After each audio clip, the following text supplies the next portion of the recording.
जय श्री कृष्ण। स्वागत है आप सभी का हमारे ज्ञान प्रकाश चैनल में।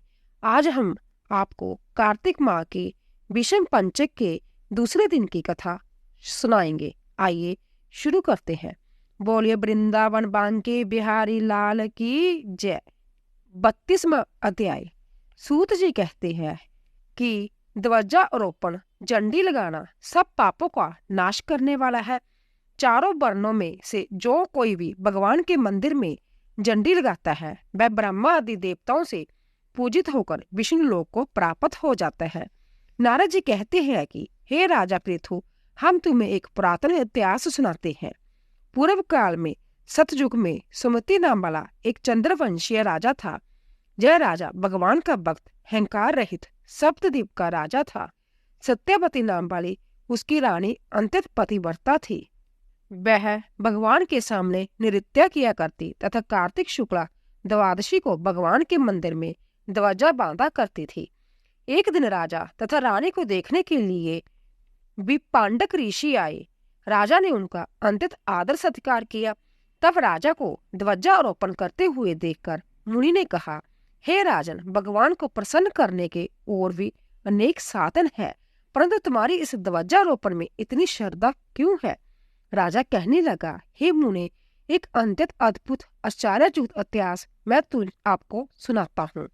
मैं पूर्व जन्म में मालिनी नाम वाला कुमार्गी ब्राह्मण देशी महापापी शूद्र था, साथ ही बेश्यागामी भी था।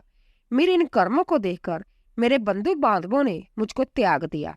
इसके बाद मैं वन में जाकर एक टूटे हुए विष्णु मंदिर में रहने लगा और वन के मृग आदि जीव जंतुओं को मारकर पेट भरने लगा। इसके पश्चात विंध्याचल पर्वत पर रहने वाली कौकलनी नाम वाली निषाद की कन्या, जिसने अपने पति को मार दिया था, भूख से व्याकुल हुई वहां पर आ गई और मेरे पास ही रहने लगी। संजोग वंश कार्तिक शुक्ला द्वादशी के दिन हमने एक कपड़े को बांधकर उसकी झंडी सी बनाई और दोनों मदिरा पान करके उस झंडी जैसे कपड़े को ले बिहल होकर सारी रात खूब नाचते रहे।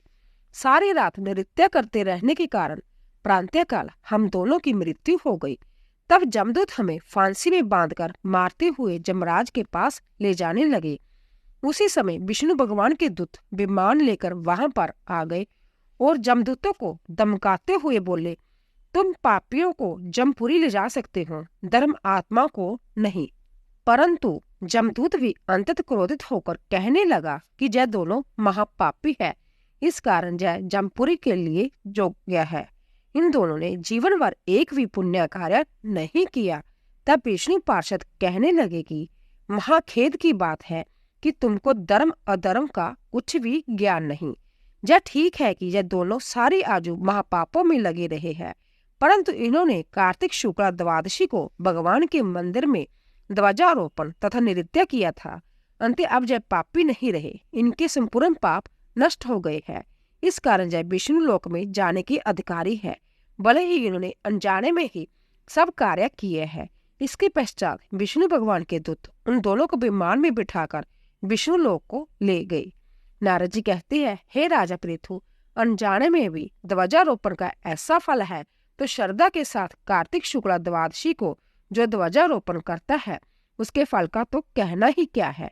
इतनी कथा सुनकर विपांडक ऋषि तपोवन को चले गए। बोलिए बांके बिहारी लाल की जय। अगर आपको हमारी कथा पसंद आई हो तो कृपया शेयर कीजिए, लाइक कीजिए और सब्सक्राइब कीजिए। आप सभी का धन्यवाद।